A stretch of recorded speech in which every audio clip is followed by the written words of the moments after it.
ఏమిటన్నయ్యా? శ్రావణ హత్య కేసుల ముద్దాయి గోవర్ధన్ పారిపోవాలని ప్రయత్నిస్తుంటే షూట్ చేశానమ్మా. ప్రాణాపాయ స్థితిలో ఉన్న అతన్ని హాస్పిటల్కి అంబులెన్స్ పంపించాను. నువ్వు వెంటనే బయలుదేరి రావాలమ్మా. మాయా, వాడు బ్రతకడానికి వీల్లేదు. నాకు ఈ దౌర్భాగ్యాన్ని పట్టించిన ఆ దుర్మార్గుని బ్రతికించాలని ఎందుకు చూస్తున్నావు? గిరిజా, అవునమ్మా, వాడు చావాలి. వాడు చస్తేనే నాకు మనశ్శాంతి. ఏమిటమ్మా నువ్వు మాట్లాడేది? నా పసుపు కుంకల్ని తీసేసిన ఆ రాక్షసుడిని నువ్వు బ్రతికించడానికి వీల్లేదమ్మా. చావుని భగవంతుడు నిర్దేశిస్తాడు, బ్రతుకుని డాక్టర్ ఆదేశించాలి. పవిత్రమైన వైద్య శాస్త్రం చదివింది ప్రాణాలు పోయటానికే గాని వ్యక్తిగతమైన కక్షలతో మనుషుల్ని చంపడానికి కాదమ్మా. నా భర్త శవాన్ని కూడా కళ్ళారా చూడనివ్వకుండా చేసి ఏ హిందూ స్త్రీకి పట్టని కర్మ నాకు పట్టించిన వాడికి ఊపిరిపోయడానికి నీకు మనసు ఎలా వస్తుందమ్మా? నీ ఎదట ఉన్నది హిందూ స్త్రీయే, కాని తల్లిగా కాదు, డాక్టర్గా. తల్లి హృదయం వేరు, డాక్టర్ హృదయం వేరు. నీకసలు హృదయమే లేదు. నేను నీ కన్న బిడ్డనై ఉంటే కన్న తల్లిగా నా గురించి ఆలోచించేదానివి. గొడ్డాలివి కాబట్టి నా బాధ నీకు అర్థం కావడం లేదు.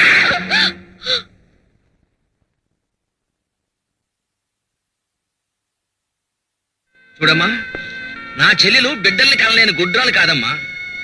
నీ తండ్రి రెండో పెళ్లి చేసుకోమని అడిగినప్పుడు నీకెక్కడ అన్యాయం జరుగుతుందోనని భయపడి ముందు తనకు బిడ్డలు పుట్టకుండా ఆపరేషన్ చేయించుకుని తర్వాత మీ నాన్నని పెళ్లి చేసుకుందమ్మా.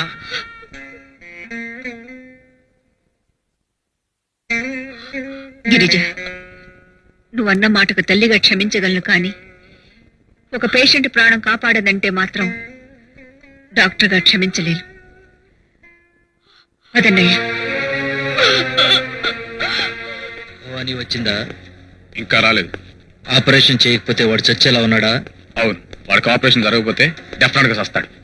అయితే ఆపరేషన్ జరగకుండా నేను చూస్తాను.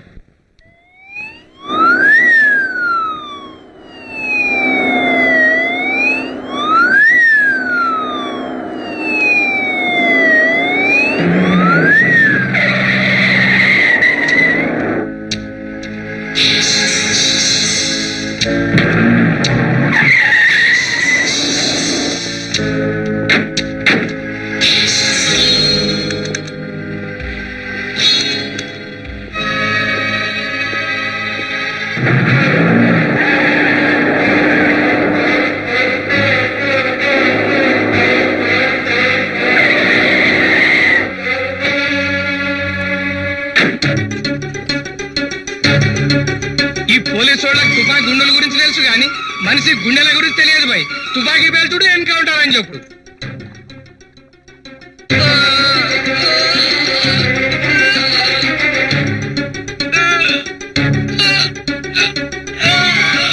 Change the position.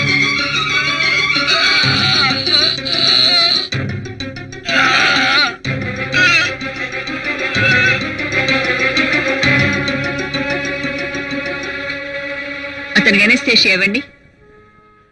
Please stop. Doctor, నేను మీ అల్లుడిని చంపానని మీరు నమ్ముతున్నారా? అది అప్రస్తుతం. ప్రస్తుతం నువ్వు నా పేషెంట్వి. నిన్ను కాపాడటం నా ధర్మం. నో డాక్టర్, నాకు ఆపరేషన్ చేయడానికి వీల్లేదు. ఆ పేరుతో నీ ప్రాణం తీస్తాననుకుంటున్నావా? మీరేమిటో నాకు తెలుసు, బట్ నేను నిర్దోషినని మీరు నమ్మకపోతే నేను బ్రతికినా చచ్చినా ఒక్కటే. నువ్వు నేరస్తుడని నమ్మలేదు కనుకే ఇంత దూరం వచ్చాను. Thanks doctor. Relax. Thank you.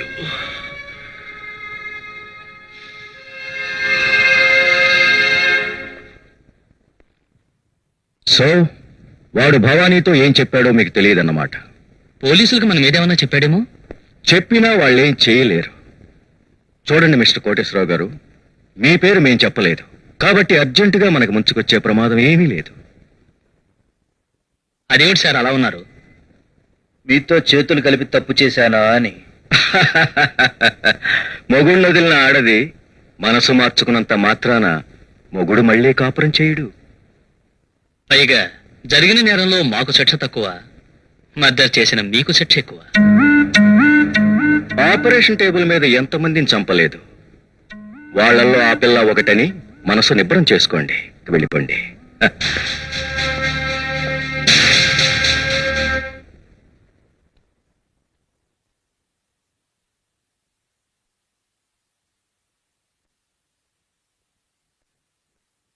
అతను ఎప్పుడు కస్టడీలో తీసుకోవచ్చు? బతికినప్పుడు. పోతాడా?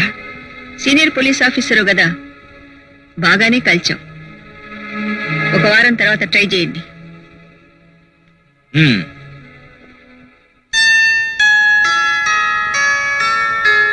ఈ రోజే కదా పోలీసులు నన్ను కస్టడీలోకి తీసుకునేది. నీకు నయమే డిశ్చార్జ్ అయితే కదా తీసుకుపోయేది.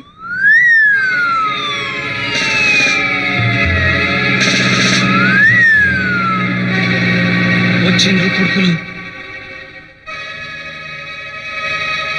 గట్లనే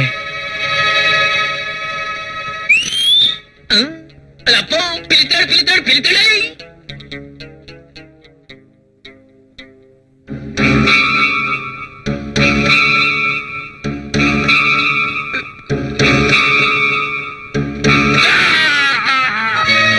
భవాని, గోధని మేము తీసుకెళ్ళచ్చా? నిరభ్యంతరంగా. అరే డాక్టర్ అమ్మా, ఏం చేస్తున్నావు నువ్వు? ఆపరేషన్. ఆ గోవర్ధన్ గారి కుట్లలాగా రక్తం వస్తున్నది. వాట్? ఏమిటి, రక్తం వస్తుంది? అవు లేకుంటే నీళ్ళు వస్తాయా? ఏమిటా నీ పొగరు? అరే పొగరంటారు ఏంది సార్? నోరు లేని మూగని అనుకున్నారా? రాండి. అదే సక్కుబాయ్, ఆ పోలీసు వాళ్ళకైతే జర డ్యూటీ పెట్టు. డ్యూటీనా? ఆ డ్యూటీ కాదు, డైలాగ్ డ్యూటీ. ఏం జరిగింది? ఏమో డాక్టర్, గట్టిగా ఊపిరి పీల్చాను. ఇక్కడ నొప్పి అనిపించింది. తడిమి చూసుకుంటే తడి తగిలింది.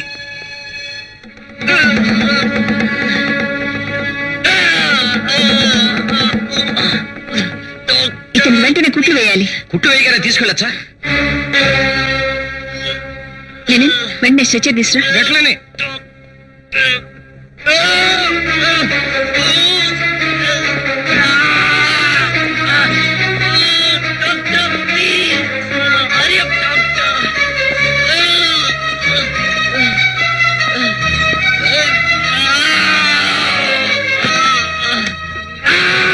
గోవర్ధన్, రిలాక్స్. అరే మీరు గిడ నిలబడిందేంటి సార్? కాలు బిగుతాయి, పోయి కూర్చోరాదు. మాకు నిలబడటం అలవాటే లేవయ్యా. గట్లనా? నెప్పైతే చెప్పండి, ఐడాక్స్ చేయబులని ఉన్నది. అగు, వెళ్ళకూడదు. నొప్పిగా ఉంది, చూపించుకోవాలి. ఎక్కడ? కాలు. అరే నీ అబ్బాయి ఏం చేస్తున్నావు? పోరిని. అబ్బాయి మేం చేయలేదు సార్, మమ్మల్ని చూసి పడిపోయింది. గంతలే, సచ్చినోడికి యమధర్మరాజుని చూస్తే భయం, బతికినోడికి పోలీసు వాడిని చూస్తే భయం. ఏమైందిలే నీకు సక్కుపోయి? కాలు జారా. ఈ వయసులోనా? నరం లాగింది. జర సూపర్ అదే మంచిగా సారింది. ఓకే, ఇక నువ్వు పారిపోవచ్చు. అమ్మా, నేను వెళ్తున్నది నా ప్రాణం కోసం కాదమ్మా. ప్రాణం పోసిన మీకు న్యాయం చేయడం కోసం. Best of luck. అరే ఏంద్రా అట్లా చూస్తావు? జర కాలు పట్ట రాదు. నేనా? ఎస్ఐ కాలు పెడితే గులాబ్ అవుతావయ్యా, ఇవే కాలు పెడితే సోషల్ వర్కర్ అవుతావు. అట్లనా?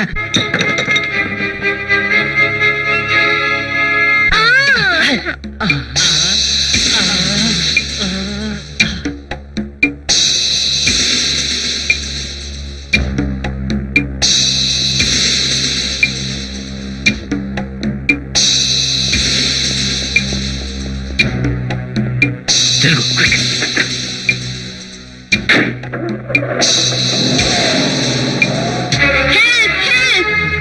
ఎస్పీ గారు, ఏమైంది? గోవర్ధన్ నన్ను బెదిరించి పారిపోయాడు. My God! కానిస్టేబుల్స్! కానిస్టేబుల్స్! భగవంతుడు పడిపోతాడు, పడుకోండి. తొందరగా తొందరగా వెళ్ళండి.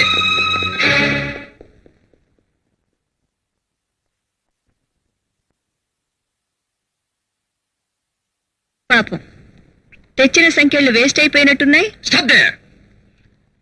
మా సంఖ్యలు వేసుకోవు. అతను దొరుకుతాడని మీకు నమ్మకం ఉందా? అతన్ని వదిలిపెట్టి నీకు ఆ సంఖ్యలు వేస్తాను.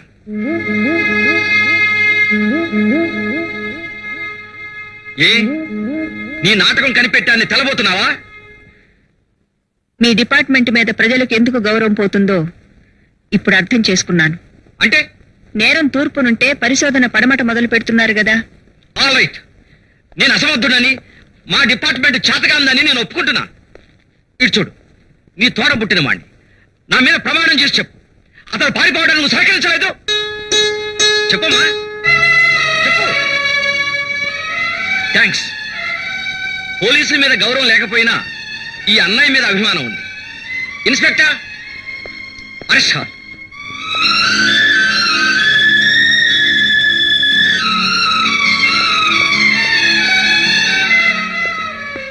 Welcome minister, welcome. స్టేట్ మినిస్టర్కి ఎలాంటి గతి పట్టింది? చూడప్ప, నా అల్లుడు బతికే ఉన్నాడని చెప్పావు కదా, ఎక్కడున్నాడు?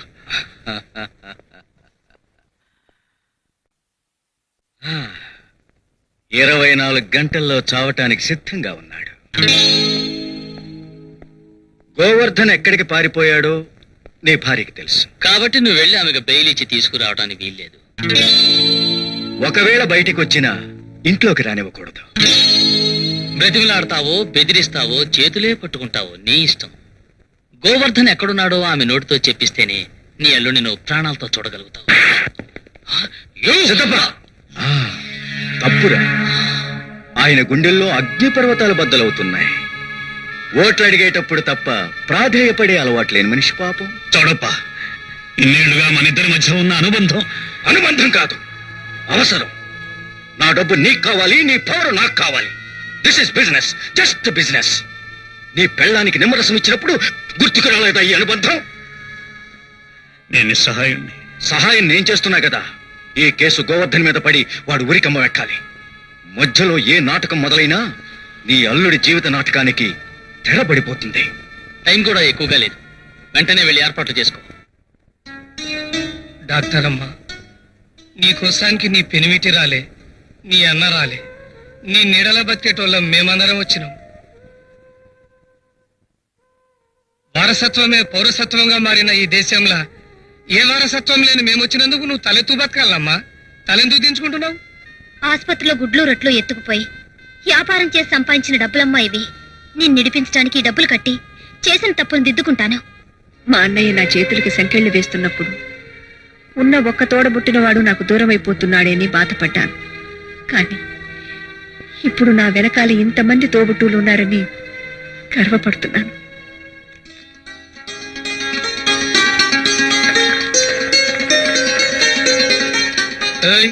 ఏందట్లా చూస్తున్నావు? చిల్లర పైసలే కావచ్చు, చిల్లరోళ్ళు తెచ్చిన పైసలు కాదు. లెక్క సక్కంగా చూసుకో. అవి విడిచిపెట్టండి. జియో చలో.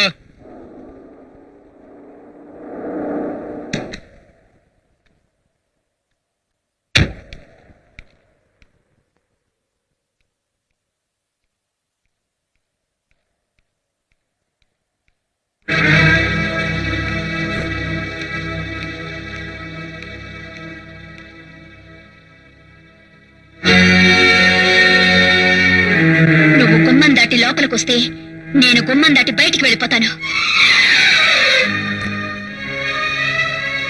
నువ్వు నేరం చేశావా లేదా? గోవర్ధన్ నేరం చేయలేదు. నేను అడుగుతున్నది నువ్వు నేరం చేశావా లేదా? గుండెల మీద చేవేసుకుని చెప్పండి, అల్లుని గోవర్ధన్ హత్య చేశాడని మీరు నమ్ముతున్నారా? నేను అమ్మని అని దానికి ప్రతిరోజు జ్ఞాపకం చేయవలసి వస్తుంది కాబట్టి, ఎదిగని వయసులో దాని జీవితం కూలిపోయింది కాబట్టి అది అనాలోచితంగా మాట్లాడడంలో అర్థం ఉందండి. కానీ మీరు ఎదిగిన మనిషిగా మాట్లాడుతున్నాను. నువ్వు తప్పించిన గోవర్ధన్ ఎక్కడ ఉంటాడో నీకే తెలుసు. వాణ్ణి వెంటనే పోలీసులకు పట్టిస్తేనే నీకు ఇంట్లో ఉండే అర్హత ఉంటుంది. లేకపోతే విడాకులు ఇస్తారా? భవానీ, నన్ను అర్థం చేసుకో. లేకపోతే దాని జీవితం ఇంకా కాలిపోతుంది, మన కుటుంబం నాశనం అయిపోతుంది. పొరపాటు. నిజమైన దోషిని పట్టుకుని ఈ ఇంటి మనుషుల కళ్ళకు కట్టిన పొరలను తప్పించాలనే అతన్ని విడిచిపెట్టాను. విడిచిపెట్టడానికి నువ్వెవరివి? జైల్లో ఉన్న ఉగ్రవాదుల్ని మీ ప్రభుత్వం ఎందుకు విడిచిపెట్టింది? వాళ్ళు మారాలని, జీవన స్రవంతిలో కలిసిపోవాలనేగా. అదే నేను చేశాను. మీ ప్రభుత్వం చేస్తే గొప్ప, మేం చేస్తే తప్ప? అదంతా నాకు అనవసరం. భర్తగా శాసిస్తున్నాను, నేను చెప్పినట్టు చెయ్యి. థ్యాంక్స్. ఇన్నాళ్లు మీరు 6 కోట్ల మంది ప్రజలకి మంత్రి అనుకున్నాను. కేవలం ఒక్క ఆడదానికి భర్త అని ఈ రోజు నిరూపించుకున్నారు. నేరస్తురాలైన భార్యని ఒక మంత్రిగా ఇంట్లో ఉంచుకోలేదు. గౌరవనీయులైన మంత్రి గారు, ఆఖరిసారిగా ఒక మాట అడుగుతున్నాను. మీకు పదవి కావాలా, భార్య కావాలా?